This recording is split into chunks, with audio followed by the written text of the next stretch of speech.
Assalamualaikum warahmatullahi wabarakatuh. Perkenalkan, nama saya Alvia Suryani dengan 3 NIM terakhir 048. Di sini saya ingin menjelaskan setelah kita melihat video tadi bahwa penjualan buah yang ada di Pasar Famili, Kota Bekasi Harapan Indah telah mengalami beberapa permasalahan, seperti berkurangnya jumlah pembeli dan harga komoditas buah yang meningkat dari pasar induknya.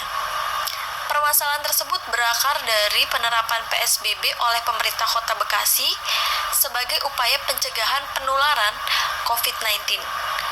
Sehingga masyarakat setempat ini cenderung menghindari tempat kerumunan seperti pasar.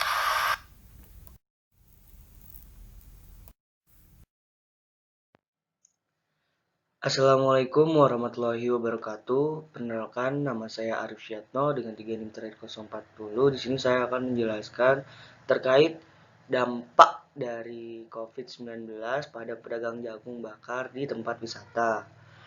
Beliau bernama Pak Dwi, yaitu seorang pedagang jagung bakar di tempat wisata Kota Batu, Malang, Jawa Timur.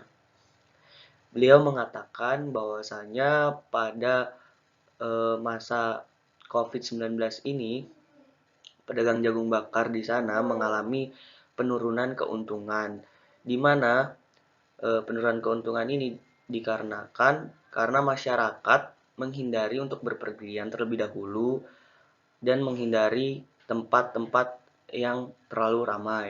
Sehingga hal ini juga menyebabkan keuntungan yang didapatkan Pak Dwi itu berkurang. Selanjutnya, adapun harga jagung yang beliau beli sebelum pandemi itu sekitar 30 sampai 40.000. Tapi di masa pandemi ini harga jagung yang beliau beli itu naik 2 kali lipat menjadi 60 sampai 75.000. Mungkin akan dilanjutkan oleh teman saya selanjutnya.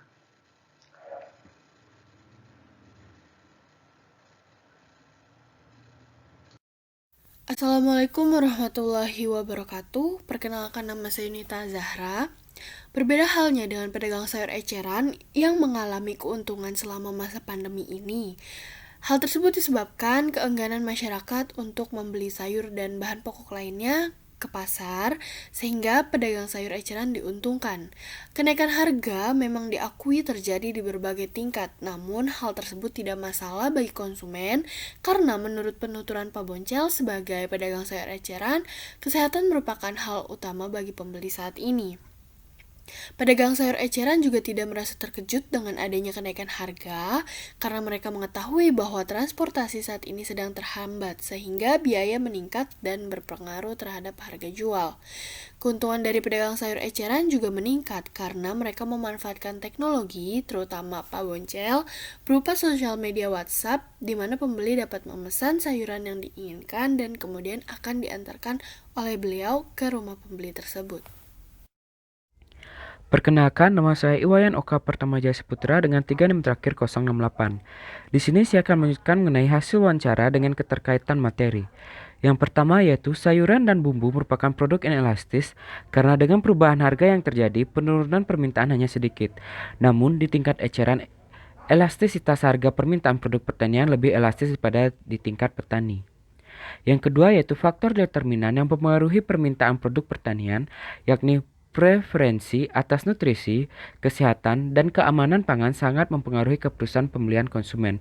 Demi alasan kesehatan dan keamanan, banyak masyarakat yang akhirnya memutuskan untuk mengolah hidangannya sendiri di masa pandemi saat ini.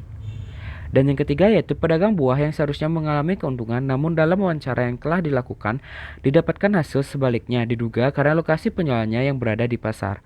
Saat ini, pasar merupakan tempat yang banyak dihindari masyarakat karena berpotensi menyebabkan kerumunan, sehingga memperbesar potensi penyebaran virus COVID-19. Saya, Muhammad Febran Duri Sandi, dengan 3 NIM terakhir 039 akan melanjutkan pembahasan dari teman saya sebelumnya. Di sini saya akan melanjutkan ke poin nomor 4, yaitu adanya perubahan teknologi seperti yang diterapkan oleh Pak Boncel, yaitu seorang pedagang sayur eceran yang telah diinterview oleh teman saya. Beliau juga mendorong kemudahan bagi pembelinya. Pembelinya hanya perlu mengirimkan pesan atau teks melalui via sosial media yang digunakan oleh Pak Boncel, yaitu melalui WhatsApp.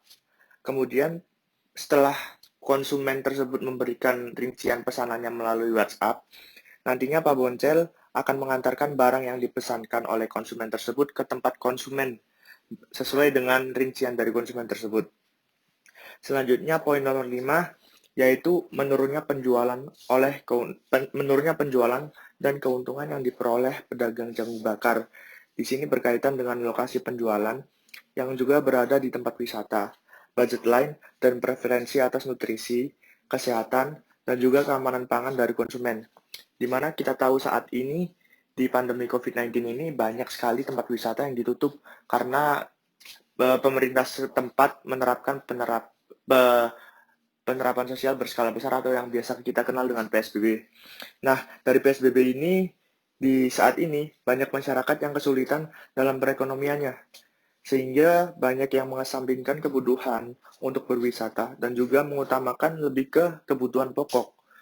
Masyarakat di sini, para pedagang yang berdagang di tempat wisata, tentunya mendapatkan pengurangan dari konsumen, yang mana dibatasi tempat wisata tidak boleh ditempati atau dikunjungi oleh banyak wisatawan gitu.